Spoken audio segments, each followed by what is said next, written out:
Today I'm going to talk about the 4 things I learned that helped me stay consistent with my diet and my exercise, and which ultimately led to me losing weight and keeping it off forever. And I think this is relevant because a lot of people this year are trying to lose weight and trying to achieve their New Year's resolutions, but I can guarantee most of them are thinking about it in a way that's going to sabotage their progress.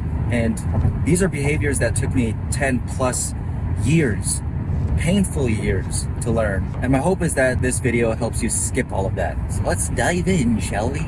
Number 1 is to start so small that it'd be unreasonable to quit. I feel like people have this all wrong. You know, they're super motivated. They have these big goals for the year and they say they're gonna work out every day. They're gonna start eating keto or paleo or whatever. And they do great for about 2 weeks, a month. And then what happens? They burn out and they quit. And I'm going to tell you why that happens and what to do about it. And to illustrate my point here, I'm going to talk about my very controversial opinion on coffee. I don't think anyone actually likes the taste of coffee. And I say that because the first time you had coffee, did you like it? I didn't. I thought it tastes like bitter poo-poo. And if you feed a baby coffee, what are they going to do? Yuck. But for some reason, you keep drinking it. Maybe it's the caffeine. Maybe it's because it's socially cool. But for some reason, you keep drinking it. It starts with 1 cup a week, then 3 cups a week, then a cup a day, then 2 cups a day, then 3 cups a day. And all of a sudden, after a year, you're telling all of your friends, oh, I'm so tired. I haven't had my coffee yet. Oh, I'm such a coffee addict. You know, it's become a part of your identity. You are now a coffee drinker, even though it's not something you necessarily enjoyed in the first place. And the reason this is relevant is because the process of losing weight is pretty similar. It's the first time you had coffee. If you chug 3 cups of coffee, what would happen? You'd probably throw up and have a panic attack. And then you say, fuck this, I'm never gonna do that again. And it's the same way with weight loss. And it's the same reason why there's so many people in the gym in January, and then they're all gone by February. Instead of saying, how aggressively can I start? If you can say, what's the least amount of effort I can put in so that I can stay consistent and not quit, then you will have a much higher chance of success this year. It doesn't fucking matter whether you exercise 1 time a week or 5 times a week, whether you're strength training or doing yoga, it doesn't fucking matter at this point. What matters is that you consistently show up. Maybe it isn't tracking calories. Maybe it's just eating 1 vegetable a day. Maybe it's eating a piece of fruit a day. Maybe it's replacing 1 out of the 3 Cokes you drink with water. Make it so easy, you can't quit. And I promise you, if you do that enough, you're going to start identifying as the type of person who exercises, as the type of person who can make healthier choices. And then once you identify as that kind of person, then you keep doing things that reinforce that kind of identity. A person who exercises probably exercises more than 1 time a week.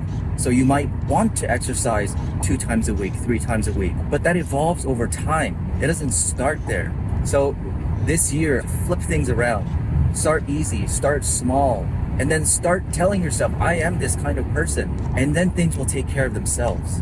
Number 2 is to stop being a slave to your scale. I used to let the scale dictate my entire day. If I weighed higher than I wanted, I'd be sad and disappointed and in a sour mood all day.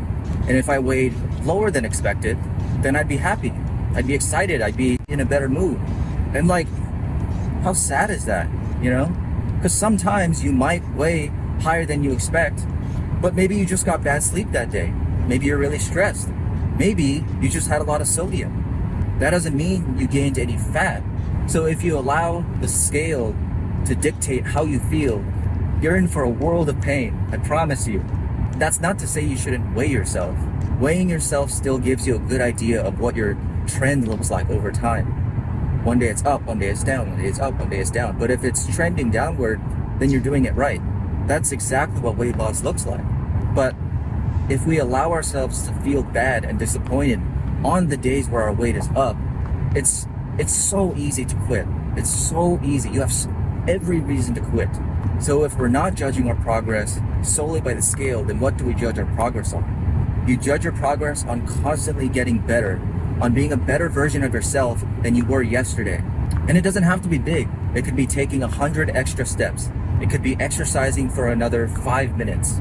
It could be eating 1 more vegetable.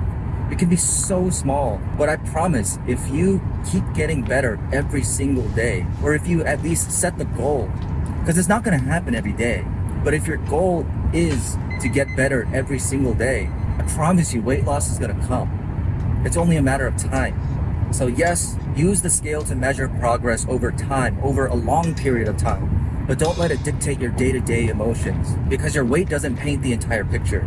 Number 3 is to have a fucking life. I used to be the guy who said no to everything. Friends want to go out to eat? Nope. Grandma made a nice dinner? Nope. Can't eat that. I was so strict with myself, and I took so much pride in that too. I took so much pride in how much I could suffer, which sounds cool and badass, but honestly it just made me feel miserable. What's cool about that? And this took me years to figure out. But weight loss does not require perfection. It doesn't. You can go out to eat. You can eat that donut that fucking Carl from marketing got you. I wouldn't even call that messing up. That's just called enjoying yourself. As long as you get your diet and your exercise right 80% of the time, and you ride that out over years, I promise one day you're gonna look down and go, holy shit, that didn't feel like a year. That didn't feel like 2 years. And that's because you weren't killing yourself. You went out to eat with friends. You ate fucking mom's cooking. You had some popcorn at the movies. A year of suffering feels much different than a year of enjoying your life. And that sounds like common sense, but it's not. Apparently it's not. This is something people don't get, and I don't know why. Do you want to lose weight once, or do you want to lose weight forever?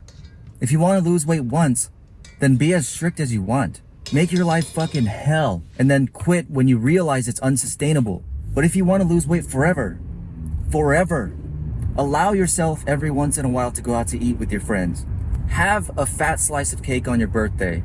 And if you weigh a little heavier the next morning, don't judge yourself. As long as you get right back on track the next morning, this shit won't matter in a year anyway.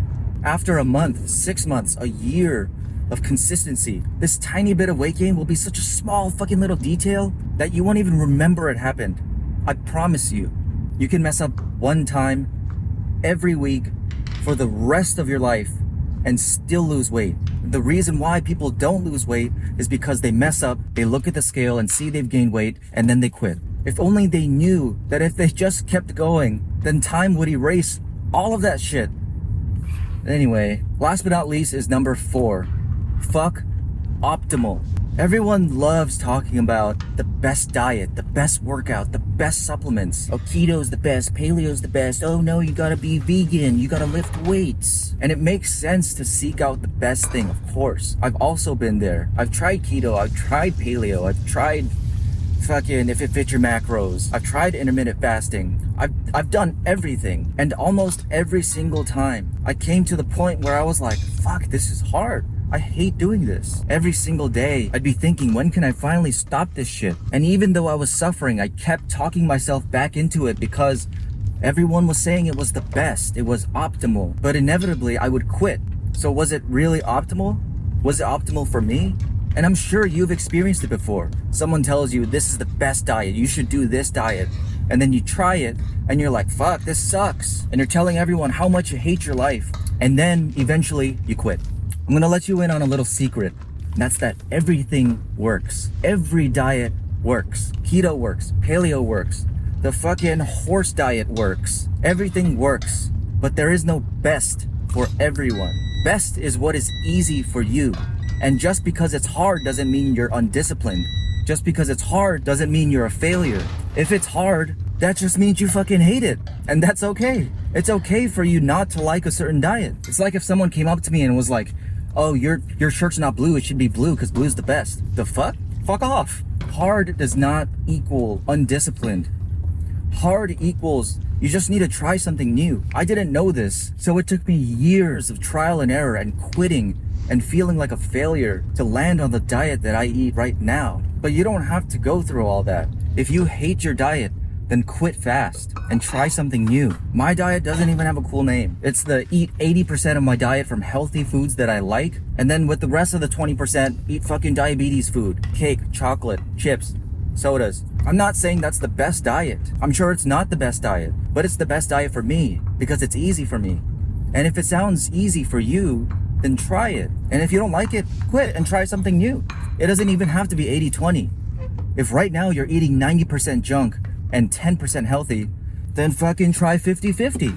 Remember, the way to make lasting change is to start small and make it easy. Over time, it'll evolve. If it doesn't feel easy, then something needs to change. Because it's possible. I fucking swear, it's possible for it to feel easy. And if you reach a point where you're saying to yourself, yeah, this feels easy, I can do this forever, then you found your perfect diet.